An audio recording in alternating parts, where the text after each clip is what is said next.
अनाथ बेटा। रूपा और शेखर सरिता विहार में रहते हैं। वो अपनी जिंदगी में बेहद खुश होते हैं।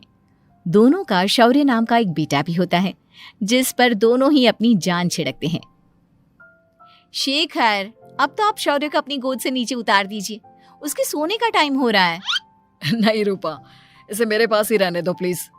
मैं थोड़ी देर में इसे बिस्तर में सुला दूंगा। लेकिन कल सुबह आपकी ऑफिस में मीटिंग भी तो है ना, और इसके लिए आपको कल जल्दी भी तो निकलना होगा। जाइए, आप भी जाकर सो जाइए। क्या यार, अभी तो मेरी गोद में आया था मेरा बेटा और तुम उसे लेकर जा रही हो। बाद में कर लेना अपने बेटे से प्यार, अभी जाकर सो जाइए। रूपा शेखर से शौर्य को ले रही होती है कि तभी शौर्य रोने लगता है। शौर्य को रोता देखकर रूपा उसे फिर से शेखर को थमा देती है। आपका बेटा ना एक नंबर का नौटंकी है, बिल्कुल आप पर गया है वो। साफ बोलो ना, तुम्हें जलन होती है हम दोनों बाप बेटे का प्यार देखकर।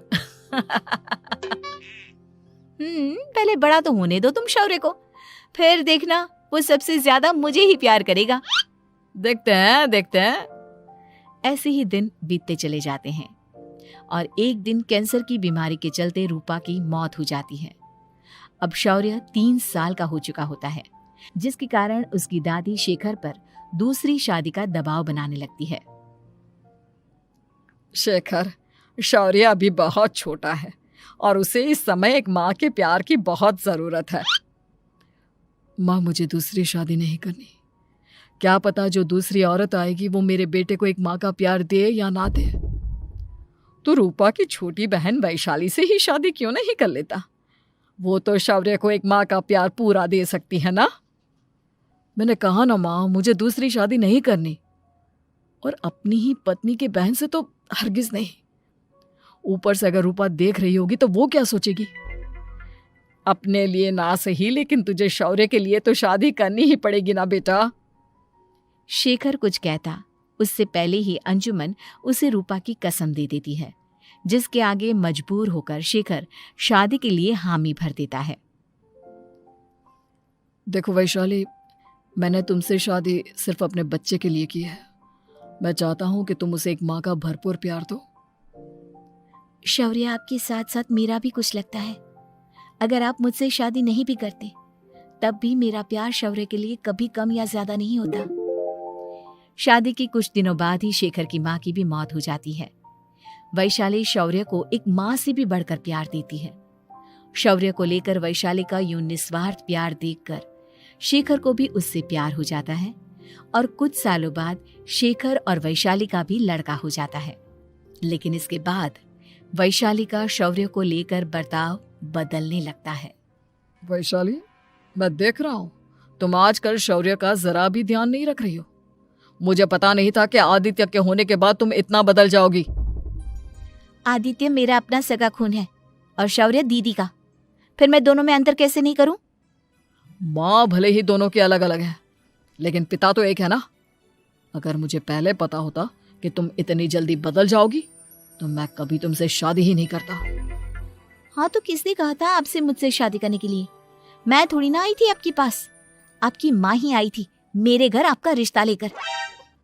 वैशाली, मुझे तुमसे ऐसी उम्मीद नहीं थी। गुस्से में शेखर अपना पैर पटकता हुआ शौर्य को वहां से लेकर चला जाता है। पापा, मम्मा मुझसे प्यार क्यों नहीं करती? क्या मैं उनका सगा बेटा नहीं हूँ इसलिए मुझसे प्यार नहीं करती? मम्मा नहीं करती तो क्या हुआ बेटा, पापा तो करते हैं ना आपसे प्यार। कुछ दिनों के बाद, आज तुझे खाना पीना कुछ नहीं मिलेगा, चल चुपचाप से अपने रूम में जाकर सो जा। माँ, अब भाई को खाना क्यों नहीं दे रही हो? बेटा तू आराम से खाना खा, इस नालायक की चिंता मत कर। एक दिन खाना नहीं खाएगा तो मर नहीं जाएगा ये। अगर भैया नहीं खाएंगे तो मैं भी नहीं खाऊंगा। तू अपने भाई का भक्त क्यों बन रहा है? ये तेरा सौतेला भाई है, सगा नहीं जो तू लक्ष्मण बन रहा है। माँ, आपको इतना भी नहीं मालूम? श्री राम और लक्ष्मण सगे भाई नहीं थे। श्री राम माता कौशल्या और लक्ष्मण माता सुमित्रा की कोख से जन्मे थे। दोनों के सिर्फ पिता एक थे लेकिन माँ अलग थी। मुझे ज्यादा ज्ञान देने की जरूरत नहीं है। ये सतयुग और त्रेता युग नहीं है, समझे? आया बड़ा भाई का चमचा। इतना कहकर वैशाली वहां से चली जाती है। जिसके कुछ टाइम बाद शिखर वहां आता है और आदित्य उसे सारी बात बताता है। मुझे माफ कर दो शौर्य, तुम्हारी माँ के जाने के बाद मुझे दूसरी शादी का फैसला करना ही नहीं चाहिए था। अगर मैं दूसरी शादी नहीं करता तो शायद आज तुम्हारी ये हालत ना होती। नहीं पापा, अगर आप शादी नहीं करते तो मुझे आदित्य जैसा छोटा भाई कभी नहीं मिलता। थैंक यू मुझे इतना अच्छा भाई देने के लिए। तुम दोनों हमेशा ऐसे ही साथ रहना, फिर कोई भी तुम दोनों का कुछ नहीं बिगाड़ पाएगा। चलो मैं तुम दोनों को आइसक्रीम खिला कर लाता हूँ, बहुत भूख लग रही है ना। शिखर शौर्य और आदित्य को आइसक्रीम दिलाने लेकर जाता है। वो दोनों को पार्क में खड़ा करके आइसक्रीम लेने जा ही रहा होता है, तभी तेज रफ्तार से आती हुई एक गाड़ी उसे कुचल देती है और उसी पल शेखर की मौत हो जाती है, जिसके बाद शौर्य की जिंदगी नर्क से भी बदतर हो जाती है। सुन रहे चिरकुट, इस घर के किसी भी सामान को मेरी मर्जी के बगैर हाथ मत लगाना। इन सब पर अब तेरा कोई हक नहीं है, समझा? ठीक है माँ, मैं आपकी इजाजत के बगैर किसी चीज को हाथ नहीं लगाऊंगा। चल जाकर अब पूरे घर की सफाई कर। महज 7 साल का शौर्य वैशाली के कहने पर अपने नन्हे नन्हे हाथों से पूरे घर की सफाई करने लगता है। ऐसे ही दिन बीतने लगते हैं, लेकिन मासी से माँ बनी वैशाली को उस मासूम से बच्चे पर जरा भी तरस नहीं आता। क्यों शौर्य, ये घर में इतनी गंदगी कैसे हो रही है? ढंग से सफाई नहीं की है क्या तूने? माँ मैंने तो अच्छे से सफाई की थी, लेकिन आदित्य बार बार इधर उधर चलकर गंदा कर देता है। अच्छा, खुद से एक काम ढंग से नहीं होता और अपनी गलतियों का जिम्मेदार मेरे बेटे को ठहराता है। इतना कहकर वैशाली बांस का डंडा उठाकर शौर्य को जोर जोर से मारने लगती है। तभी वहां वैशाली के मायके वाले भी आ जाते हैं और उसकी सारी करतूतें देख लेते हैं। माँ मैं ऐसा क्या करूं जिससे आप मुझे भी आदित्य के जितना प्यार करोगी? बोलिए ना माँ, मेरे क्या करने से आपके अंदर मेरे लिए ममता जागेगी? वैशाली शौर्य की एक नहीं सुनती, उसके ऊपर डंडे बरसाती जाती है। हद पार होते देख वैशाली की माँ उसका हाथ पकड़ती है और जोर से उसे थप्पड़ मारती है। यही सब करने के लिए तूने दामाद जी से शादी की थी? हमने सपने में भी तुझसे ऐसी हरकत की उम्मीद नहीं की थी। तू माँ नहीं, माँ के नाम पर एक धब्बा है। बस कीजिए माँ, आदित्य के इस दुनिया में आने से पहले मैंने इसे बहुत प्यार किया था, लेकिन अब जब मेरी खुद की औलाद है तो मैं किसी और के बच्चे से प्यार क्यों करूं? अरे नालायक औरत, जिसे तू किसी और का बच्चा कह रही है वो तेरी खुद की सगी बहन का बच्चा है। बहन है तो क्या हुआ, मेरे अपने बच्चे से बढ़कर तो नहीं हो सकता ना ये कभी। अगर यही बात थी तो तू हमें पहले बता देती, हम शौर्य को अपने साथ ले जाते। उसे इस तरह प्रताड़ित करने की क्या जरूरत थी? अगर आपको लेकर जाना है ना तो ले जाइए इसे, मैं नहीं रोकूंगी।